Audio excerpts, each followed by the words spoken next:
ਸਤਿ ਸ਼੍ਰੀ ਅਕਾਲ। PNCN ਦੇਖ ਰਹੇ ਸਾਰੇ ਹੀ ਦਰਸ਼ਕਾਂ ਦਾ ਸਵਾਗਤ ਹੈ। ਖਬਰਾਂ ਦੀ ਸ਼ੁਰੂਆਤ ਕਰਾਂਗੇ ਹੈਡਲਾਈਨਸ ਤੋਂ। ਜਗਮੀਤ ਸਿੰਘ ਨੇ ਜਦੋਂ ਟੀਕਾ ਲਗਵਾਉਣ ਤੋਂ ਬਾਅਦ ਜਾਣਕਾਰੀ ਕੀਤੀ ਸਾਂਝੀ ਤਾਂ ਦੱਸਾਂਗੇ ਇਸ ਬਾਰੇ ਪ੍ਰਧਾਨ ਮੰਤਰੀ ਜਸਟਿਨ ਟਰੂਡੋ ਨੇ ਕੀ ਕਿਹਾ।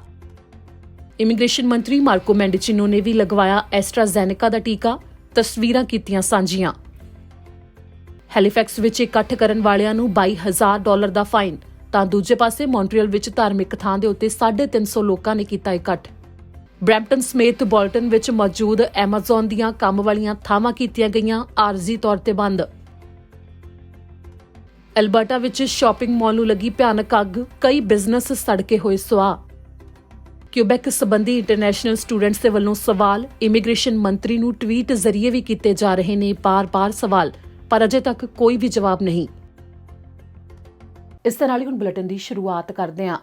ਅੱਜ ਜਗਮੀਤ ਸਿੰਘ ਦੇ ਵੱਲੋਂ ਜਾਣਕਾਰੀ ਸਾਂਝੀ ਕੀਤੀ ਗਈ ਕਿ ਉਹਨਾਂ ਨੇ ਐਸਟਰਾਜ਼ੈਨੇਕਾ ਦੇ ਟੀਕੇ ਦੀ ਪਹਿਲੀ ਡੋਜ਼ ਲਗਵਾ ਲਈ ਹੈ, ਜਿਸ ਦੇ ਵਾਸਤੇ ਉਹਨਾਂ ਨੇ ਸਾਰਿਆਂ ਨੂੰ ਉਤਸ਼ਾਹਿਤ ਵੀ ਕੀਤਾ ਕਿ ਜਦੋਂ ਵੀ ਉਹਨਾਂ ਦੀ ਵਾਰੀ ਆਉਂਦੀ ਹੈ ਤਾਂ ਕੋਵਿਡ-19 ਦਾ ਟੀਕਾ ਜ਼ਰੂਰ ਲਗਵਾਇਆ ਜਾਵੇ। ਸੁਰੱਖਿਆ ਨੂੰ ਦੇਖਦੇ ਹੋਏ ਇਸ ਦੇ ਨਾਲ ਹੀ ਉਹਨਾਂ ਨੇ ਜੋ ਸਿਹਤ ਕਾਮੇ ਨੇ ਤੇ ਜ਼ਰੂਰੀ ਕਾਮੇ ਨੇ ਤੇ ਇਸ ਦੇ ਨਾਲ ਹੀ ਹੋਰ ਵੀ ਜਿੰਨੇ ਵੀ ਕੋਵਿਡ-19 ਦੇ ਮੌਕੇ ਜੋ ਹਾਲਾਤ ਬਣੇ ਹੋਏ ਨੇ, ਇਸ ਮੌਕੇ ਲਗਾਤਾਰ ਕੰਮ ਕਰ ਰਹੇ ਨੇ, ਸਾਰਿਆਂ ਦਾ ਧੰਨਵਾਦ ਕੀਤਾ, ਜਿਨ੍ਹਾਂ ਦਾ ਉਹਨਾਂ ਨੇ ਬਾਰ-ਬਾਰ ਉਹਨਾਂ ਨੂੰ ਧੰਨਵਾਦ ਕਹਿੰਦੇ ਹੋਏ ਉਹਨਾਂ ਦੇ ਕੰਮ ਦੇ ਵਾਸਤੇ ਉਹਨਾਂ ਦੀ ਸ਼ਲਾਘਾ ਕੀਤੀ। ਤਾਂ ਉਧਰ ਪ੍ਰਧਾਨ ਮੰਤਰੀ ਜਸਟਿਨ ਟਰੂਡੋ ਨੇ ਜਗਮੀਤ ਸਿੰਘ ਦੇ ਇਸ ਜਾਣਕਾਰੀ ਨੂੰ ਸਾਂਝਾ ਕੀਤਾ ਤੇ ਨਾਲ ਹੀ ਉਹਨਾਂ ਨੇ ਜਗਮੀਤ ਸਿੰਘ ਦਾ ਧੰਨਵਾਦ ਕੀਤਾ ਕਿ ਉਹ ਲੋਕਾਂ ਨੂੰ ਉਤਸ਼ਾਹਿਤ ਕਰ ਰਹੇ ਨੇ ਕਿ ਕੋਵਿਡ-19 ਦੇ ਟੀਕੇ ਲਗਵਾਏ ਜਾਣ। ਜਿਨ੍ਹਾਂ ਦੀ ਵਾਰੀ ਆਉਂਦੀ ਹੈ ਉਹ ਕੋਵਿਡ-19 ਦੇ ਟੀਕੇ ਜ਼ਰੂਰ ਲਗਵਾਉਣ। ਨਾਲ ਹੀ ਪ੍ਰਧਾਨ ਮੰਤਰੀ ਜਸਟਿਨ ਟਰੂਡੋ ਨੇ ਜੋ ਜਗਮੀਤ ਸਿੰਘ ਦੇ ਵੱਲੋਂ ਉਹਨਾਂ ਕਾਮਿਆਂ ਦਾ ਧੰਨਵਾਦ ਕੀਤਾ ਗਿਆ ਜੋ ਇਸ ਸਮੇਂ ਲਗਾਤਾਰ ਸਿਹਤ ਕਾਮਿਆਂ ਦੇ ਵਜੋਂ ਜਾਂ ਫਿਰ ਹੋਰ ਵੀ ਜ਼ਰੂਰੀ ਕੰਮਾਂ ਦੇ ਵਿੱਚ ਕੰਮ ਕਰ ਰਹੇ ਨੇ,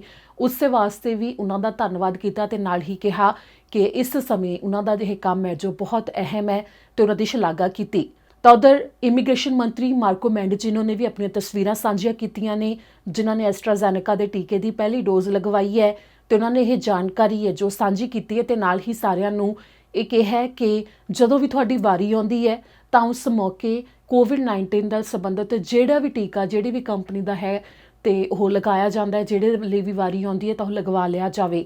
ਕਿਉਂਕਿ ਇੱਥੇ ਇਹ ਵੀ ਹੈ ਕਿ ਐਸਟਰਾਜ਼ੈਨੇਕਾ ਦਾ ਟੀਕਾ ਖਾਸ ਤੌਰ ਦੇ ਉੱਤੇ ਇਸ ਨੂੰ ਲੈ ਕੇ ਜੋ ਬਲੱਡ ਕਲੌਟ ਬਣਨ ਦੇ ਮਾਮਲੇ ਸਾਹਮਣੇ ਆਏ, ਉਸ ਤੋਂ ਬਾਅਦ ਬਹੁਤ ਸਾਰੇ ਲੋਕ ਅਜਿਹੇ ਨੇ ਜਿਨ੍ਹਾਂ ਨੇ ਐਸਟਰਾਜ਼ੈਨੇਕਾ ਦਾ ਟੀਕਾ ਲਗਵਾਉਣ ਤੋਂ ਇਨਕਾਰ ਕਰ ਦਿੱਤਾ। ਕਈਆਂ ਨੇ ਆਪਣੀਆਂ ਅਪਾਇੰਟਮੈਂਟਸ ਬਣਾਈਆਂ ਹੋਈਆਂ ਸੀ ਤੇ ਉਸ ਕਲੀਨਿਕ ਤੇ ਪਹੁੰਚ ਕੇ ਜਿੱਥੇ ਉਹ ਟੀਕਾ ਲਗਵਾਉਣ ਲੱਗੇ ਸੀ ਤਾਂ ਉਹਨਾਂ ਨੂੰ ਪਤਾ ਲੱਗਿਆ ਕਿ ਐਸਟਰਾਜ਼ੈਨੇਕਾ ਦਾ ਟੀਕਾ ਉਹਨਾਂ ਨੂੰ ਲਗਾਇਆ ਜਾਣਾ ਹੈ, ਤਾਂ ਉੱਥੇ ਪਹੁੰਚ ਕੇ ਉਹਨਾਂ ਨੇ ਟੀਕਾ ਲਗਵਾਉਣ ਤੋਂ ਇਨਕਾਰ ਕਰ ਦਿੱਤਾ, ਜਿਸ ਦੇ ਲਈ ਅਧਿਕਾਰੀਆਂ ਦੇ ਵੱਲੋਂ ਕਿਹਾ ਜਾ ਰਿਹਾ ਹੈ ਕਿ ਡਰਨ ਦੀ ਲੋੜ ਨਹੀਂ ਹੈ, ਜਦੋਂ ਵੀ ਤੁਹਾਡੀ ਵਾਰੀ ਆਉਂਦੀ ਹੈ ਟੀਕਾ ਜ਼ਰੂਰ ਲਗਵਾਇਆ ਜਾਵੇ। ਓਨਟਾਰੀਓ ਦੇ ਵਿੱਚ ਜੋ 40 ਸਾਲ ਦੀ ਉਮਰ ਤੇ ਇਸ ਤੋਂ ਜ਼ਿਆਦਾ ਵਾਲਿਆਂ ਵਾਸਤੇ ਐਸਟਰਾਜ਼ੈਨੇਕਾ ਦਾ ਟੀਕਾ ਲਗਾਉਣ ਦੇ ਵਾਸਤੇ ਉਹਨਾਂ ਨੂੰ ਐਲਾਨ ਕੀਤਾ ਗਿਆ, ਤਾਂ ਬ੍ਰਿਟਿਸ਼ ਕੋਲੰਬੀਆ ਦੇ ਵਿੱਚ ਵੀ ਤੇ ਹੋਰ ਵੀ ਕਈ ਸੂਬਿਆਂ ਨੇ ਜੋ ਘੱਟੋ-ਘੱਟ ਉਮਰ ਐਸਟਰਾਜ਼ੈਨੇਕਾ ਦਾ ਟੀਕਾ ਲਗਵਾਉਣ ਦੇ ਵਾਸਤੇ 40 ਸਾਲ ਕਰ ਦਿੱਤੀ ਹੈ। ਤਾਂ ਉਧਰ ਜਿਵੇਂ ਕਿ ਇਮੀਗ੍ਰੇਸ਼ਨ ਮੰਤਰੀ ਮਾਰਕੋ ਮੈਂਡੀਚੀਨੋ ਦੇ ਵੱਲੋਂ ਇਹ ਟਵੀਟ ਕੀਤੇ ਜਾ ਰਹੇ ਨੇ, ਜੋ ਵੀ ਜਾਣਕਾਰੀ ਸਾਂਝੀ ਕੀਤੀ ਜਾਂਦੀ ਹੈ ਤਾਂ ਉਹਨਾਂ ਦੇ ਟਵੀਟਸ ਦੇ ਜਵਾਬ ਦੇ ਵਿੱਚ ਇੰਟਰਨੈਸ਼ਨਲ ਸਟੂਡੈਂਟ ਨੇ ਜਿਹੜੇ ਉਹ ਕਿਊਬੈਕ ਦੇ ਉਹਨਾਂ ਕਾਲਜਾਂ ਜਿਹੜੇ ਕਿ 10 ਕਾਲਜ ਸਸਪੈਂਡ ਕੀਤੇ ਗਏ ਸੀ, ਬਾਅਦ ਵਿੱਚ ਉਹ ਸਸਪੈਂਸ਼ਨ ਤਾਂ ਹਟਾ ਦਿੱਤੀ ਗਈ ਪਰ ਫਿਰ ਵੀ ਉਹਨਾਂ ਨੂੰ ਕੋਈ ਜਵਾਬ ਨਹੀਂ ਮਿਲ ਰਿਹਾ। ਇੰਟਰਨੈਸ਼ਨਲ ਸਟੂਡੈਂਟਸ ਦੇ ਵਾਸਤੇ ਅਸੀਂ PNCN ਦੇ ਵੱਲੋਂ ਵੀ ਇਮੀਗ੍ਰੇਸ਼ਨ ਵਿਭਾਗ ਦੇ ਨਾਲ ਸੰਪਰਕ ਕੀਤਾ ਸੀ, ਜਿਸ ਤੋਂ ਬਾਅਦ ਵੀ ਉਹਨਾਂ ਨੇ ਕੋਈ ਠੋਸ ਇਸ ਦਾ ਕਾਰਨ ਨਹੀਂ ਦਿੱਤਾ। ਸਿਰਫ ਉਹਨਾਂ ਨੇ ਸਬਰ ਕਰਨ ਦੇ ਲਈ ਹੀ ਕਿਹਾ ਕਿ ਪ੍ਰਕਿਰਿਆ ਜੋ ਚੱਲ ਰਹੀ ਹੈ ਤੇ ਇਮੀਗ੍ਰੇਸ਼ਨ ਵਿਭਾਗ ਦੇ ਵੱਲੋਂ ਇਸ ਦੇ ਉੱਤੇ ਕੋਈ ਖਾਸ ਜਵਾਬ ਨਾ ਦਿੱਤੇ ਜਾਣ ਦੇ ਉੱਤੇ ਇੰਟਰਨੈਸ਼ਨਲ ਸਟੂਡੈਂਟਸ ਦੇ ਵਿੱਚ ਨਾਰਾਜ਼ਗੀ ਵੀ ਪਾਈ ਜਾ ਰਹੀ ਹੈ, ਜਿਨ੍ਹਾਂ ਵੱਲੋਂ ਜੋ ਇਮੀਗ੍ਰੇਸ਼ਨ ਮੰਤਰੀ ਮਾਰਕੋ ਮੈਂਡੀਚੀਨੋ ਦੇ ਵੱਲੋਂ ਜਦੋਂ ਵੀ ਕੋਈ ਟਵੀਟ ਕੀਤਾ ਜਾਂਦਾ ਤਾਂ ਉਹਨਾਂ ਦੇ ਜਵਾਬ ਵਿੱਚ ਸਵਾਲ ਤਾਂ ਕੀਤੇ ਹੀ ਜਾ ਰਹੇ ਨੇ, ਸਗੋਂ ਕਈ ਪੋਸਟਰ ਵੀ ਸਾਂਝੇ ਕੀਤੇ ਜਾ ਰਹੇ ਨੇ, ਜਿਸ ਦੇ ਵਿੱਚ ਉਹਨਾਂ ਦਾ ਕਹਿਣਾ ਹੈ ਕਿ 10,000 ਤੋਂ ਵਧੇਰੇ ਇਹੋ ਜਿਹੇ ਸਟੂਡੈਂਟ ਨੇ ਜਿਨ੍ਹਾਂ ਨੇ ਆਪਣੀਆਂ ਫੀਸਾਂ ਵੀ ਭਰਵਾ ਦਿੱਤੀਆਂ ਪਰ ਉਹਨਾਂ ਨੂੰ ਕੋਈ ਜਵਾਬ ਨਹੀਂ ਮਿਲ ਰਿਹਾ, ਜਿਸ ਦੇ ਵਿੱਚ ਉਹਨਾਂ ਦਾ ਕਹਿਣਾ ਹੈ ਕਿ $100 ਮਿਲੀਅਨ ਦੇ ਕਰੀਬ ਇਹ ਰਕਮ ਬਣ ਜਾਂਦੀ ਹੈ। ਜਦੋਂ ਸਾਰਿਆਂ ਦੀ ਫੀਸ ਨੂੰ ਇਕੱਠਿਆਂ ਦੇਖਿਆ ਜਾਵੇ ਤਾਂ ਇੰਨੇ ਜ਼ਿਆਦਾ ਪੈਸੇ ਲੈਣ ਤੋਂ ਬਾਅਦ ਵੀ ਜਾਂ ਕਾਲਜ ਜਾਂ ਫਿਰ ਇਮੀਗ੍ਰੇਸ਼ਨ ਵਿਭਾਗ ਦੇ ਵੱਲੋਂ ਕੋਈ ਵੀ ਜਵਾਬ ਜੋ ਨਹੀਂ ਦਿੱਤਾ ਜਾ ਰਿਹਾ, ਉਸ ਦੇ ਨਾਲ ਉਹਨਾਂ ਦੇ ਭਵਿੱਖ ਦੇ ਉੱਤੇ ਦਾ ਪ੍ਰਭਾਵ ਪੈ ਹੀ ਰਿਹਾ। ਸਗੋਂ ਜੋ ਉਹਨਾਂ ਨੇ ਇੰਨੀ ਮੋਟੀ ਰਕਮ ਜਮ੍ਹਾਂ ਵੀ ਕਰਵਾਈ ਹੋਈ ਹੈ ਫੀਸਾਂ ਦੇ ਵਾਸਤੇ, ਤਾਂ ਉਸ ਦੇ ਵਾਸਤੇ ਵੀ ਉਹਨਾਂ ਨੂੰ ਚਿੰਤਾ ਹੈ। ਇਮੀਗ੍ਰੇਸ਼ਨ ਵਿਭਾਗ ਦੇ ਵੱਲੋਂ ਫਿਲਹਾਲ ਇਸ ਦੇ ਉੱਤੇ ਕੋਈ ਵੀ ਖਾਸ ਜਵਾਬ ਨਹੀਂ ਦਿੱਤਾ ਗਿਆ ਹੈ, ਪਰ ਬਾਰ-ਬਾਰ ਇੰਟਰਨੈਸ਼ਨਲ ਸਟੂਡੈਂਟਸ ਦੇ ਵੱਲੋਂ ਆਵਾਜ਼ ਤਾਂ ਚੁੱਕੀ ਜਾ ਰਹੀ ਹੈ, ਈਮੇਲਸ ਭੇਜੀਆਂ ਜਾ ਰਹੀਆਂ ਨੇ, ਟਵੀਟ ਵੀ ਕੀਤੇ ਜਾ ਰਹੇ ਨੇ ਤੇ ਇਸ ਉੱਤੇ ਜੋ ਬਾਰ-ਬਾਰ ਸਵਾਲ ਪੁੱਛੇ ਜਾ ਰਹੇ ਨੇ, ਅਸੀਂ ਅਧਿਕਾਰੀਆਂ ਨਾਲ ਸੰਪਰਕ ਕਰਨ ਦੀ ਕੋਸ਼ਿਸ਼ ਕਰ ਰਹੇ ਹਾਂ। ਫਿਲਹਾਲ ਤਾਂ ਅਧਿਕਾਰੀਆਂ ਦੇ ਵੱਲੋਂ ਕਈਆਂ ਦੇ ਵੱਲੋਂ ਤਾਂ ਜਵਾਬ ਹੀ ਨਹੀਂ ਦਿੱਤਾ ਜਾ ਰਿਹਾ ਤੇ ਜਿਨ੍ਹਾਂ ਵੱਲੋਂ ਜਵਾਬ ਦਿੱਤਾ ਵੀ ਜਾ ਰਿਹਾ ਹੈ ਉਹ ਇਹੋ ਕਹਿ ਰਹੇ ਨੇ ਕਿ ਇਸ ਸਮੇਂ ਸਬਰ ਹੀ ਕੀਤਾ ਜਾ ਸਕਦਾ ਹੈ। ਕੋਵਿਡ-19 ਦੇ ਕਰਕੇ ਜੋ ਹਾਲਾਤ ਬਣੇ ਹੋਏ ਨੇ, ਬਹੁਤ ਸਾਰੀਆਂ ਅਜਿਹੀਆਂ ਫਾਈਲਾਂ ਨੇ ਜਿਨ੍ਹਾਂ ਦੇ ਵਾਸਤੇ ਲੰਮੇ ਚਿਰ ਤੋਂ ਉਡੀਕ ਲੋਕਾਂ ਦੇ ਵੱਲੋਂ ਕੀਤੀ ਜਾ ਰਹੀ ਹੈ, ਜਿਸ ਦੇ ਉੱਤੇ ਜਵਾਬ ਹੈ ਜੋ ਉਹ ਉਹਨਾਂ ਨੂੰ ਨਹੀਂ ਮਿਲ ਰਿਹਾ। ਤਾਂ ਕੁਝ ਅਜਿਹੀ ਹੀ ਸੂਚੀ ਦੇ ਵਿੱਚ ਉਸ ਇੰਟਰਨੈਸ਼ਨਲ ਸਟੂਡੈਂਟ ਵੀ ਆਉਂਦੇ ਨੇ ਜਿਸ ਦੇ ਵਾਸਤੇ ਜੋ ਉਹਨਾਂ ਨੂੰ ਸਬਰ ਰੱਖਣ ਦੇ ਵਾਸਤੇ ਕਿਹਾ ਜਾ ਰਿਹਾ ਹੈ। ਤਾਂ ਦੂਜੇ ਪਾਸੇ ਇਸ ਦੇ ਉੱਤੇ ਬਾਰ-ਬਾਰ ਸਵਾਲ ਕੀਤੇ ਜਾਣੇ ਇੰਟਰਨੈਸ਼ਨਲ ਸਟੂਡੈਂਟਸ ਦੇ ਵੱਲੋਂ ਵੀ ਲਗਾਤਾਰ ਜਾਰੀ ਨੇ। ਤਾਂ ਉਧਰ ਅਗਲੀ ਖਬਰ ਹੈ ਕਿ ਹੈਲੀਫੈਕਸ ਤੋਂ ਇੱਕ ਮਾਮਲਾ ਸਾਹਮਣੇ ਆਇਆ ਜਿੱਥੇ ਪੁਲਿਸ ਨੇ ਜਾਣਕਾਰੀ ਦਿੱਤੀ ਹੈ ਕਿ ਜਿਵੇਂ ਕਿ ਇਸ ਸਮੇਂ ਸਿਹਤ ਅਧਿਕਾਰੀਆਂ ਨੇ ਰੋਕ ਲਗਾਈ ਹੋਈ ਹੈ ਕਿ ਵੱਡੇ ਇਕੱਠ ਨਹੀਂ ਕਰਨੇ, ਪਰ ਇੱਕ ਥਾਂ ਦੇ ਉੱਤੇ 22 ਵਿਅਕਤੀ ਇਕੱਠੇ ਸਨ। ਸ਼ੁੱਕਰਵਾਰ ਦੀ ਸਵੇਰ ਨੂੰ 1 ਵਜੇ ਦੇ ਕਰੀਬ ਇਹ ਮਾਮਲਾ ਸਾਹਮਣੇ ਆਇਆ ਜਿੱਥੇ ਕਿ ਜੁਬਲੀ ਰੋਡ ਦੇ ਉੱਤੇ ਇਹ ਮਾਮਲਾ ਸਾਹਮਣੇ ਆਇਆ, ਜਿਸ ਦੇ ਬਾਰੇ ਹੈਲੀਫੈਕਸ ਪੁਲਿਸ ਨੇ ਜਾਣਕਾਰੀ ਦਿੱਤੀ ਹੈ ਕਿ ਜਦੋਂ ਉਹ ਮੌਕੇ ਦੇ ਉੱਤੇ ਪਹੁੰਚੇ ਉਹਨਾਂ ਨੂੰ ਇਸ ਦੇ ਬਾਰੇ ਜਾਣਕਾਰੀ ਮਿਲੀ ਸੀ। ਤਾਂ ਜਾ ਕੇ ਉਹਨਾਂ ਨੇ ਦੇਖਿਆ ਕਿ ਇੱਕ ਥਾਂ ਦੇ ਉੱਤੇ 22 ਵਿਅਕਤੀਆਂ ਦਾ ਇਕੱਠ ਸੀ ਤੇ ਸਾਰਿਆਂ ਨੂੰ ਹੀ ਫਾਈਨ ਲਾਏ ਗਏ। ਇਸ ਦੌਰਾਨ 22 ਵਿਅਕਤੀਆਂ ਨੂੰ $1,000 ਦਾ ਫਾਈਨ ਲਗਾਇਆ ਗਿਆ। ਕੁੱਲ $22,000 ਦਾ ਫਾਈਨ ਉਸ ਇਕੱਠ ਵਿੱਚ ਮੌਜੂਦ ਵਿਅਕਤੀਆਂ ਨੂੰ ਕੀਤੇ ਗਏ, ਜਿਸ ਬਾਰੇ ਹੈਲੀਫੈਕਸ ਪੁਲਿਸ ਨੇ ਜਾਣਕਾਰੀ ਦਿੱਤੀ ਹੈ। ਤੇ ਨਾਲ ਹੀ ਪੁਲਿਸ ਨੇ ਕਿਹਾ ਕਿ ਇਸ ਮੌਕੇ ਸਿਹਤ ਅਧਿਕਾਰੀਆਂ ਦੇ ਵੱਲੋਂ ਜਿਹੜੀ ਰੋਕ ਲਗਾਈ ਗਈ ਹੈ ਤੇ ਲੋਕਾਂ ਦੀ ਸੁਰੱਖਿਆ ਨੂੰ ਦੇਖਦੇ ਹੋਏ ਇਕੱਠ ਨਾ ਕੀਤੇ ਜਾਣ ਦੇ ਵਾਸਤੇ ਕਿਹਾ ਜਾ ਰਿਹਾ ਹੈ ਤੇ ਇਹਨਾਂ ਹਦਾਇਤਾਂ ਨੂੰ ਜ਼ਰੂਰ ਮੰਨਿਆ ਜਾਵੇ। ਸਿਰਫ ਇੰਨਾ ਹੀ ਨਹੀਂ, ਸਗੋਂ ਮੌਂਟਰੀਅਲ ਦੇ ਵਿੱਚ ਇੱਕ ਮਾਮਲਾ ਸਾਹਮਣੇ ਆਇਆ ਜਿੱਥੇ ਇੱਕ ਧਾਰਮਿਕ ਥਾਂ ਦੇ ਉੱਤੇ 350 ਦੇ ਕਰੀਬ ਵਿਅਕਤੀਆਂ ਦਾ ਇਕੱਠ ਸੀ। ਉਹ ਵੀ ਉਸ ਸਮੇਂ ਜਦੋਂ ਰਾਤ ਦੇ ਸਮੇਂ 8 ਵਜੇ ਤੋਂ ਬਾਅਦ ਉੱਥੇ ਕਰਫਿਊ ਲੱਗ ਜਾਂਦਾ ਹੈ, ਪਰ 9:30 ਵਜੇ ਦੇ ਕਰੀਬ ਤੱਕ ਉਹ ਇਕੱਠ ਇੱਕ ਧਾਰਮਿਕ ਥਾਂ ਦੇ ਉੱਤੇ ਮੌਜੂਦ ਰਿਹਾ। ਦਰਅਸਲ ਪੁਲਿਸ ਅਧਿਕਾਰੀਆਂ ਨੂੰ ਕਈ 911 ਤੇ ਫੋਨ ਆਏ ਜਿਸ ਦੇ ਵਿੱਚ ਉਹਨਾਂ ਨੂੰ ਜਾਣਕਾਰੀ ਦਿੱਤੀ ਗਈ ਕਿ ਇੱਕ ਧਾਰਮਿਕ ਸਥਾਨ ਦੇ ਉੱਤੇ 100 ਤੋਂ ਵੱਧ ਵਿਅਕਤੀ ਇਕੱਠੇ ਮੌਜੂਦ ਨੇ। ਪਰ ਜਦੋਂ ਪੁਲਿਸ ਅਧਿਕਾਰੀ ਮੌਕੇ ਦੇ ਉੱਤੇ ਪਹੁੰਚੇ ਤਾਂ ਉੱਥੇ ਤੋਂ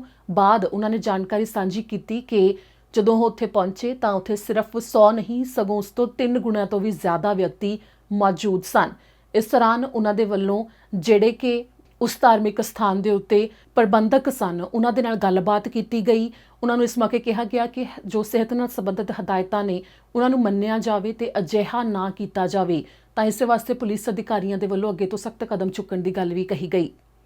ਅਗਲੀ ਖਬਰ ਹੈ ਕਿ ਐਮਾਜ਼ੋਨ ਦੀਆਂ 2 ਕੰਮ ਵਾਲੀਆਂ ਥਾਵਾਂ ਨੂੰ ਓਨਟਾਰੀਓ ਦੇ ਵਿੱਚ ਬੰਦ ਕਰਨ ਦਾ ਆਰਜ਼ੀ ਤੌਰ ਦੇ ਉੱਤੇ ਐਲਾਨ ਕੀਤਾ ਗਿਆ ਹੈ। ਓਨਟਾਰੀਓ ਵਿੱਚ ਜਿਵੇਂ ਕਿ ਫੈਸਲਾ ਲਿਆ ਗਿਆ ਸੀ ਸਿਹਤ ਅਧਿਕਾਰੀਆਂ ਦੇ ਵੱਲੋਂ ਕਿ ਜੇਕਰ ਉੱਥੇ ਕਿਸੇ ਕੰਮ ਵਾਲੀ ਥਾਂ ਦੇ ਉੱਤੇ 5 ਜਾਂ ਇਸ ਤੋਂ ਜ਼ਿਆਦਾ ਕੋਵਿਡ-19 ਦੇ ਮਾਮਲੇ ਸਾਹਮਣੇ ਆਉਂਦੇ ਨੇ ਜੋ ਵੱਡੀਆਂ ਕੰਮ ਵਾਲੀਆਂ ਥਾਵਾਂ ਨੇ ਤਾਂ ਆਰਜ਼ੀ ਤੌਰ ਦੇ ਉੱਤੇ ਉਹਨਾਂ ਥਾਵਾਂ ਨੂੰ ਬੰਦ ਕਰ ਦਿੱਤਾ ਜਾਵੇਗਾ। ਇਸੇ ਦੇ ਆਧਾਰ ਦੇ ਉੱਤੇ ਇੱਕ ਫੈਸਲਾ ਲਿਆ ਗਿਆ ਜਿਸ ਦੇ ਬਾਰੇ ਸ਼ਨੀਵਾਰ ਨੂੰ ਪੀਲ ਪਬਲਿਕ ਹੈਲਥ ਦੇ ਵੱਲੋਂ ਜਾਣਕਾਰੀ ਦਿੱਤੀ ਗਈ ਹੈ ਕਿ ਐਮਾਜ਼ੋਨ ਦੀਆਂ 2 ਕੰਮ ਵਾਲੀਆਂ ਥਾਵਾਂ ਨੂੰ ਆਰਜ਼ੀ ਤੌਰ ਦੇ ਉੱਤੇ ਬੰਦ ਕਰ ਦਿੱਤਾ ਗਿਆ ਹੈ ਕਿਉਂਕਿ ਉੱਥੇ ਕੋਵਿਡ-19 ਦੇ ਮਾਮਲੇ ਸਾਹਮਣੇ ਆਏ ਨੇ। ਜਿਸ ਬਾਰੇ ਜਾਣਕਾਰੀ ਦਿੱਤੀ ਗਈ ਹੈ ਕਿ ਇੱਕ ਤਾਂ ਬਰੈਂਪਟਨ ਦੇ ਵਿੱਚ ਹੈ 8050 ਹੈਰੀਟੇਜ ਰੋਡ ਦੇ ਉੱਤੇ ਤੇ ਦੂਜੀ ਬੋਲਟਨ ਦੇ ਵਿੱਚ ਹੈ ਜੋ ਕਿ 12724 ਕੋਲਰਾਈਨ ਡਰਾਈਵ ਦੇ ਉੱਤੇ। ਜਿਸ ਦੇ ਬਾਰੇ ਜਾਣਕਾਰੀ ਦਿੱਤੀ ਗਈ ਹੈ ਕਿ ਸ਼ੁੱਕਰਵਾਰ ਨੂੰ ਅੱਧੀ ਰਾਤ ਤੋਂ ਇਹ ਥਾਵਾਂ ਬੰਦ ਕਰਨ ਦੇ ਬਾਰੇ ਕਿਹਾ ਗਿਆ ਜੋ ਕਿ ਟੋਰਾਂਟੋ ਦੇ ਉੱਤਰ ਪੱਛਮ ਖੇਤਰ ਦੇ ਵਿੱਚ ਨੇ। ਇਸ ਦੇ ਬਾਰੇ ਬਿਜ਼ਨਸ ਦੇ ਨਾਲ ਹੀ ਕਾਮਿਆਂ ਨੂੰ ਜਾਣਕਾਰੀ ਦੇ ਦਿੱਤੀ ਗਈ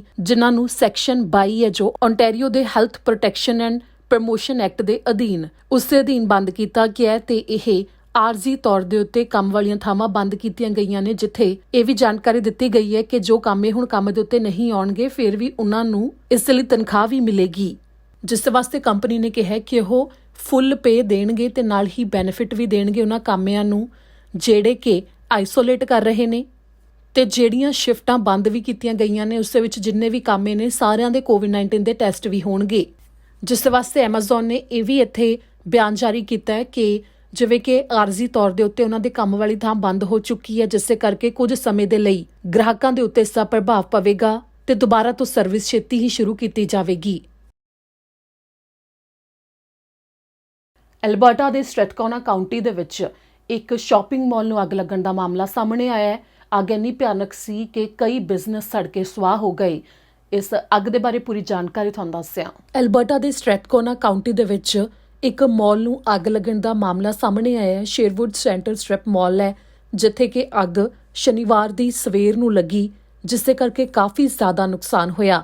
ਸਟ੍ਰੈਥਕੋਨਾ ਕਾਉਂਟੀ ਐਮਰਜੈਂਸੀ ਸਰਵਿਸਿਜ਼ ਮੌਕੇ ਦੇ ਉੱਤੇ ਪਹੁੰਚੀਆਂ ਜਿਨ੍ਹਾਂ ਨੂੰ ਅੱਗ ਲੱਗਣ ਦੇ ਬਾਰੇ ਸਵੇਰੇ 12:31 ਦੇ ਉੱਤੇ ਸ਼ਨੀਵਾਰ ਨੂੰ ਜਾਣਕਾਰੀ ਮਿਲੀ ਜਿਸ ਤੋਂ ਬਾਅਦ ਅੱਗ ਦੇ ਕਰਕੇ ਉੱਥੇ ਕਾਫੀ ਜ਼ਿਆਦਾ ਨੁਕਸਾਨ ਹੋਇਆ। ਜਿੱਥੇ ਕਈ ਬਿਜ਼ਨਸ ਇਸ ਅੱਗ ਦੇ ਨਾਲ ਸੜ ਕੇ ਸੁਆਹ ਹੋ ਗਏ। ਅਧਿਕਾਰੀਆਂ ਨੇ ਜਾਣਕਾਰੀ ਦਿੱਤੀ ਹੈ ਕਿ ਇੱਥੇ ਨਾਲ ਹੀ ਸ਼ਾਪਰਸ ਡਰੱਗ ਮਾਰਟ ਵੀ ਸੀ, ਜਿੱਥੇ ਤੱਕ ਅੱਗ ਪਹੁੰਚੀ ਤਾਂ ਨਹੀਂ, ਪਰ ਧੂਆਂ ਕਾਫੀ ਸ਼ਾਪਰਸ ਡਰੱਗ ਮਾਰਟ ਦੇ ਅੰਦਰ ਵੀ ਚੱਲਿਆ ਗਿਆ ਸੀ ਤੇ ਜਦੋਂ ਅੱਗ ਬੁਝਾਈ ਜਾ ਰਹੀ ਸੀ ਤਾਂ ਪਾਣੀ ਦੀਆਂ ਬੁਛਾੜਾਂ ਨਾਲ ਵੀ ਉੱਥੇ ਨੁਕਸਾਨ ਹੋਇਆ ਹੈ, ਜਿਸ ਬਾਰੇ ਆਰਸੀਐਮਪੀ ਨੇ ਇਹ ਵੀ ਜਾਣਕਾਰੀ ਦਿੱਤੀ ਹੈ ਕਿ ਇਸ ਅੱਗ ਲੱਗਣ ਦੇ ਮਾਮਲੇ ਵਿੱਚ ਉਹਨਾਂ ਨੇ ਇੱਕ ਗ੍ਰਿਫਤਾਰੀ ਵੀ ਕੀਤੀ ਹੈ, ਜਿਸ ਦੇ ਉੱਤੇ ਜਾਂਚ ਚੱਲ ਰਹੀ ਹੈ ਤੇ ਹਜੇ ਤੱਕ ਕੋਈ ਮਾਮਲਾ ਦਰਜ ਨਹੀਂ ਕੀਤਾ ਗਿਆ। ਇਸ ਦੌਰਾਨ ਉਹਨਾਂ ਨੇ ਦੱਸਿਆ ਕਿ ਜਿਵੇਂ ਕਿ 12:30 ਵਜੇ ਦੇ ਕਰੀਬ ਅੱਗ ਲੱਗਣ ਦਾ ਇਹ ਮਾਮਲਾ ਸਾਹਮਣੇ ਆਇਆ ਸੀ ਤਾਂ ਇਸ ਅੱਗ ਦੇ ਉੱਤੇ 6:15 ਵਜੇ ਤੱਕ ਸਵੇਰੇ ਕਾਬੂ ਪਾਇਆ ਗਿਆ ਤੇ ਇਸ ਦੌਰਾਨ ਅਧਿਕਾਰੀ ਮੌਕੇ ਦੇ ਉੱਤੇ ਸਵੇਰੇ 8 ਵਜੇ ਤੱਕ ਮੌਜੂਦ ਰਹੇ, ਜਿਸ ਦੇ ਵਿੱਚ ਕਈ ਬਿਜ਼ਨਸ ਨੁਕਸਾਨੇ ਗਏ ਨੇ। ਇਸ ਬਾਰੇ ਅਧਿਕਾਰੀਆਂ ਨੇ ਜਾਣਕਾਰੀ ਦਿੱਤੀ ਹੈ ਤੇ ਨਾਲ ਹੀ ਉਹਨਾਂ ਨੇ ਕਿਹਾ ਕਿ ਕੋਵਿਡ-19 ਦੇ ਟੀਕੇ ਲਗਵਾਉਣ ਨੂੰ ਲੈ ਕੇ ਸ਼ਾਪਰਸ ਡਰੱਗ ਮਾਰਟ ਦੇ ਉੱਤੇ ਜਿਨ੍ਹਾਂ ਦੀ ਵੀ ਅਪਾਇੰਟਮੈਂਟ ਸੀ ਉਸ ਦੇ ਵਾਸਤੇ ਉਹਨਾਂ ਨੂੰ ਦੁਬਾਰਾ ਤੋਂ ਸੰਪਰਕ ਕੀਤਾ ਜਾਵੇਗਾ ਤੇ ਮੁੜ ਤੋਂ ਉਹਨਾਂ ਦੀ ਅਪਾਇੰਟਮੈਂਟ ਰੀਸਕੇਜੂਲ ਕੀਤੀ ਜਾਵੇਗੀ।